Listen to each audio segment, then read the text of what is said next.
Hai, perkenalkan nama saya Nuspa Melitri Purba dengan NIM 4183 Saya dari kelas Fisika Dikbi 2018 dan di sini saya akan menjelaskan mengenai pengembangan program pengajaran fisika. Pengembangan program pengajaran fisika yang kita pelajari dalam materi ini yang pertama itu pengertian komputer, yang kedua tinjauan pembelajaran berbasis komputer untuk anak SMA, yang ketiga langkah-langkah pengembangan program pembelajaran berbasis komputer atau PBK. Nah, yang pertama itu pengertian komputer. Komputer adalah peralatan elektronik yang menerima masukan data, mengolah data, dan memberikan hasil keluaran dalam bentuk informasi, baik itu berupa gambar, teks, suara, ataupun video. Bertujuan untuk membantu manusia dalam menjalankan aktivitasnya. Komputer terdiri dari 3 elemen, yakni yang pertama itu hardware atau perangkat keras seperti prosesor, hard disk, RAM, CPU, motherboard. Yang kedua itu software atau perangkat lunak seperti aplikasi-aplikasi, dan yang ketiga itu brainword atau pengguna, yaitu sistem operasi yang akan bekerja sesuai perintah yang diberikan. Nah, yang kedua itu mengenai tinjauan pembelajaran berbasis komputer untuk anak SMA.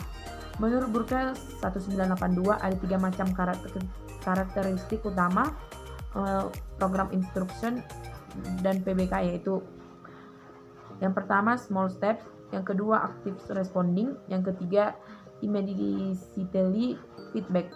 Ada 3 tahap dalam penelitian PBK, yaitu yang pertama tahap desain, yang kedua tahap pembuatan atau produksi, yang ketiga tahap validasi atau evaluasi.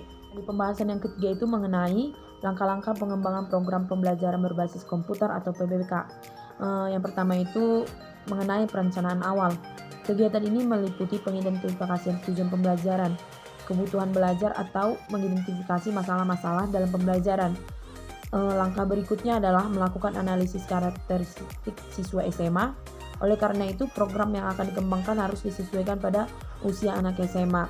Karakteristik siswa yang akan menggunakan dan belajar dari materi yang dikembangkan tidak dapat diabaikan dalam rumusan tujuan.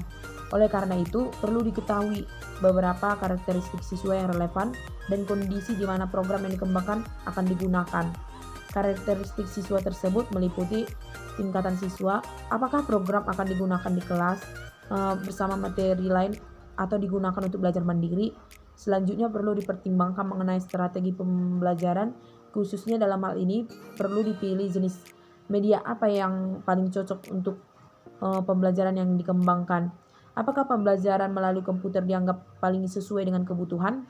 Setelah sampai pada keputusan bahwa pembelajaran melalui komputer adalah yang paling sesuai dengan kebutuhan, maka langkah berikutnya dapat dilakukan merencanakan dan menyusun software pembelajaran berbasis komputer. Kedua itu menyiapkan materi untuk software PBK. Pada langkah ini perlu dipikirkan oleh pengembang adalah bagaimana menyusun materi untuk software pembelajaran berbasis komputer. Ada 2 petunjuk yang dapat dipertimbangkan dalam menyusun materi software PBK, yaitu sebagai berikut. Yang pertama itu memilih materi yang sesuai untuk software PBK. Dalam memilih materi yang sesuai untuk software PBK dapat dipertimbangkan rambu-rambu sebagai berikut. Yang pertama, materi harus relevan dengan tujuan. Yang kedua, materi harus cocok untuk pembelajaran melalui komputer. Dalam hal ini, materi harus disajikan melalui simbol-simbol yang ada pada komputer. Yang ketiga itu, materi yang dipilih hendaknya materi yang dibutuhkan banyak orang. Nah, yang keempat, materi untuk pembelajaran berbantuan komputer sebaiknya materi yang tidak sering berubah-ubah dan dapat berguna untuk selamanya. Nah, yang kelima itu dengan pertimbangan bahwa materi untuk PBK akan digunakan bersama dengan materi yang telah ada, maka pengembang sebaiknya sudah menggali dengan baik materi yang sudah ada. Dengan demikian, materi yang dikembangkan diharapkan dapat lebih bermanfaat. Yang kedua itu menentukan lingkup pembelajaran. Pengembang pembelajaran berbasis komputer harus menentukan banyaknya materi yang dipelajari dalam tempo yang wajar. Pembelajaran yang terlalu panjang dapat melelahkan dan membosankan bagi siswa tersebut. Mendesain software pembelajaran berbasis komputer. Setelah langkah awal dilakukan, selanjutnya memulai kegiatan mendesain software PBK. Berikut ini dipaparkan hal-hal yang perlu dilakukan dalam mendesain software pembelajaran berbasis komputer. Yang pertama, menentukan desain software pembelajaran berbasis komputer. Dalam hal ini perlu dipilih desain software yang sesuai untuk digunakan dalam mengembangkan software pembelajaran berbasis komputer. Sebelum desain ditentukan, terlebih dahulu perlu dilakukan analisis tugas atau task analysis.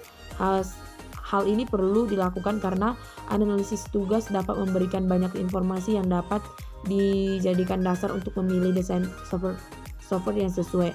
Ada 3 jenis desain yang dapat dipilih menurut Burke 1982, yaitu yang pertama fungsional design atau desain pembelajaran, yang kedua physical design atau desain fisik, yang ketiga logical design atau desain logis.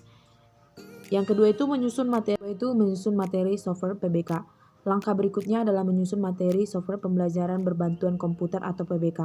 Langkah ini dilakukan setelah perencanaan awal, penentuan materi, pemilihan desain software selesai dibuat.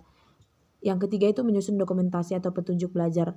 Dokumentasi merupakan unsur terakhir pada software pembelajaran berbantuan komputer yang sudah jadi. Dokumentasi merupakan deskripsi materi yang menyertai program dan menjelaskan tujuan program tersebut. Dengan deskripsi ini, siswa dan guru atau dosen atau pengajar lainnya dapat mengetahui bagaimana cara menjelaskan program software pembelajaran dalam bentuk PBK ini.